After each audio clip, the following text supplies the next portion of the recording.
France 24 et La Première présente. Bonjour à tous, bienvenue dans Outre-mer l'Hebdo, émission consacrée à l'actualité des territoires ultramarins. À la une, les sargasses, un enfer pour les Antilles. Ces algues empoisonnent le quotidien des habitants, mais aussi le marché de l'immobilier en Martinique. C'est le dossier de l'Hebdo, à tout de suite.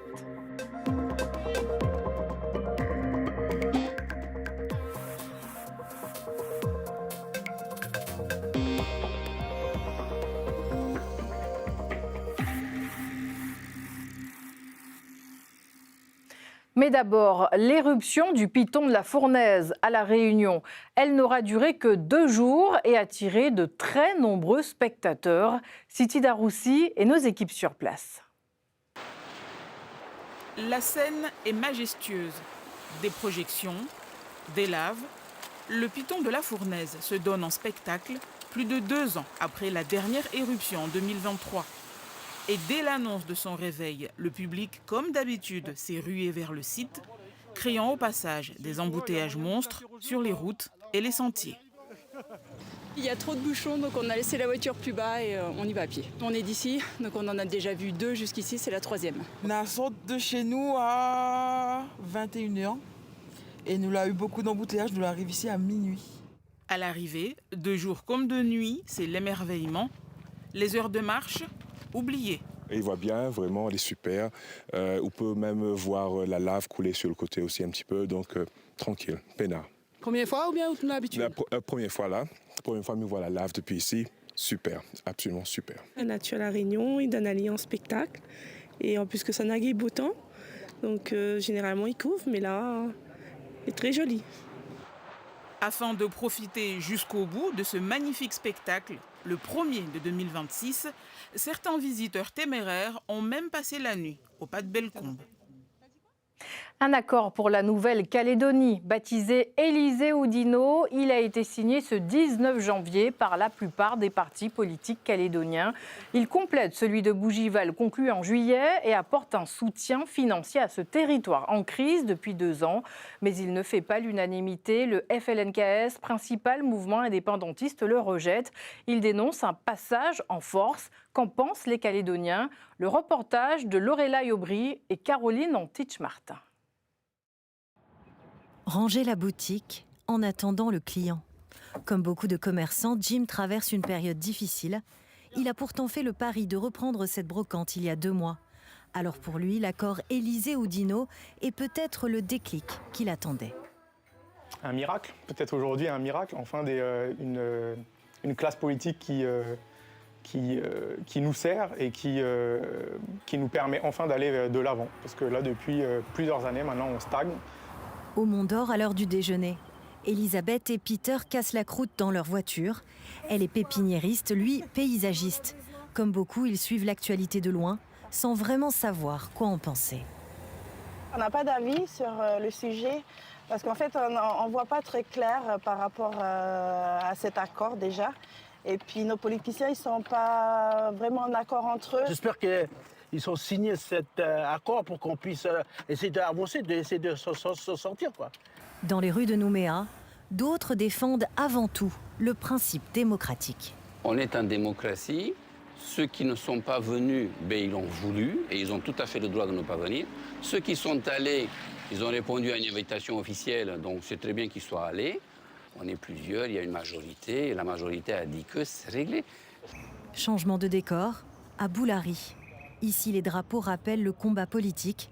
Dans ce quartier durement marqué par la crise, beaucoup de jeunes ne savent plus quoi penser de ceux qui dirigent. Moi, je pense qu'ils pensent qu'à eux, quoi. Je pense qu'à eux, ils ne pensent pas à ceux qui ne peuvent plus s'en sortir. Est-ce que cet accord aboutira à quelque chose? Est-ce qu'il y aura des changements? Ça reste à voir. Après des années d'accords et de promesses, le désenchantement est bien là. Désormais, cet accord devra prouver qu'il peut aller au-delà des signatures et redonner confiance à ceux qui n'y croient plus.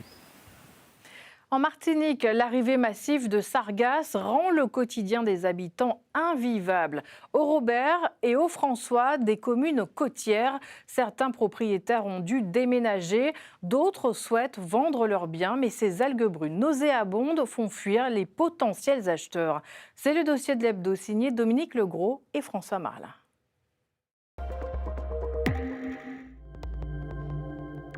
Des villes bâties sur les 50 pas géométriques, une spécificité insulaire.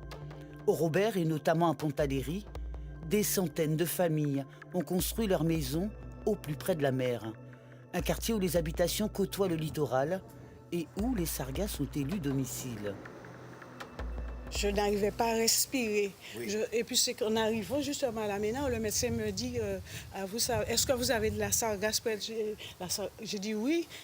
Au-dessus de cette mer devenue porteuse d'algues toxiques, une fratrie lutte au quotidien pour ne pas quitter sa maison. Mais elle désespère de pouvoir vendre un terrain situé en contrebas. On a dû baisser sous le prix le mètre carré. On ne pouvait pas faire autrement parce que les gens, ils ne prennent pas... ils prennent l'odeur déjà, donc ils viennent presque pas. Ils savent qu'il y a des terrains à vendre, mais ils ne viennent pas. L'expert en immobilier sollicité pour estimer ce terrain se montre peu optimiste quant à une éventuelle vente.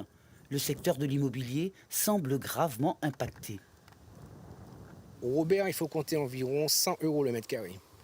En l'état actuel, dans ce secteur de Pontaléry, même à 50 €, j'y crois pas parce que dès qu'on vient, on est malade. Donc c'est ça le problème. Donc il y a une chute du marché, mais c'est très important parce que toutes les demandes chutent, le prix au mètre carré des villas chute, la valeur des villas, en général, il faut faire une décote de 25% par rapport aux sargasses.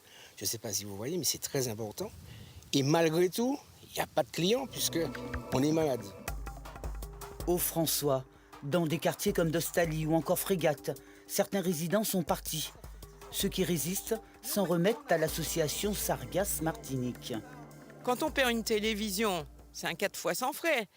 Mais là, tout le quartier est en train de perdre sa toiture, puisque les toitures sont en tôle. Et qu'est-ce qui est mis pour nous? Donc comment voulez-vous? Donc qui est-ce qui va acheter dans notre quartier? C'est les gens qui ne sont pas informés. Et puis, on pourra très bien argumenter que c'est un vice de forme si on ne prévient pas les personnes qui achètent nos maisons. Dans les villes côtières frappées de plein fouet par les sargasses, on estime que les transactions immobilières ont chuté de plus de 30%. Un chiffre qui risque d'augmenter si les pouvoirs publics n'accélèrent pas le processus d'éradication de ces algues toxiques. Voici maintenant une initiative gourmande qui se perpétue en Guyane. Tidégra est une épicerie solidaire qui confectionne des galettes des rois pour récolter des fonds dédiés aux personnes en situation de précarité. Et chaque année, elle met beaucoup de cœur à l'ouvrage. Thierry Merlin et Abel Parnasse. Une fève aux couleurs de cette épicerie solidaire dans une galette fourrée à la confiture de goyave. Voilà comment, depuis une vingtaine d'années, qu'Enrica Innocent aide à sa façon les plus démunis. C'était vraiment en fait une idée initiée par les bénévoles de la structure à l'époque parce qu'il fallait chercher une action où on pouvait collecter des fonds. Et en fait, on s'est lancé dans cette aventure tout simplement parce que notre galette familiale avait du succès. Un succès qui passe aussi par la formation de ces apprentis pâtissières. Je faisais rarement des gâteaux, mais là, j'ai appris beaucoup de choses. D'accord, quoi par exemple? Comment peser les pâtes, comment bien les préparer.